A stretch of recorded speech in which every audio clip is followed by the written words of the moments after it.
बैठ रहे हो लेकिन कुछ डर लग रहा है दिमाग में, पढ़ाई करने बैठ रहे हो कुछ डिस्ट्रैक्शन आ जाता है दिमाग में। इस वजह से जो एक्चुअल प्लान की हुई चीज़ें वो मोमेंटम नहीं बन पाता, टाइम टेबल अचीव नहीं हो पाता, और ये लास्ट 15-20 डेज में फिर फियर क्रिएट होता है। इस वजह से काफ़ी बार बच्चों को रिजल्ट्स में फेलियर देखना पड़ता है।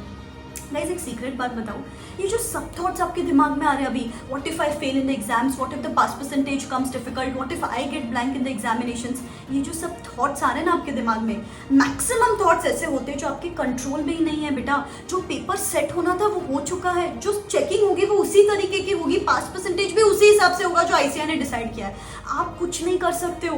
तो if the thing is out of your hands, it should be out of your mind as well. इसको खाली रखो for actual energy and actual commitment.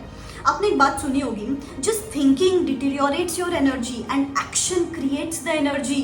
तो इसलिए मुझे बस एक कमिटमेंट दे दो, comment in the comment section below, for the next 15 days no worries just actions, no worries just actions. इससे आपकी आधी प्रॉब्लम्स तो ऐसे ही रिजॉल्व हो जाएगी। अगर आपको वीडियो अच्छा लगा तो like the video, share it with your friends, और ऐसी बहुत सारे motivating short videos till the end of your examinations इस चैनल पे आते रहेंगे। तो सब्सक्राइब करके रखना, बेल आइकॉन हिट करके रखना, और ऐसे ही जो भी इशू आप फेस कर रहे हो in these last 15-20 days before examinations, comment in the comment section below. I would surely try and make a video upon the same. ठीक है, बस आप मेहनत करते रहो यार। I am going to be there with you till the end of your examination, standing rock solid as your elder sister. बस पढ़ते रहो। Wish you all the best. Tata.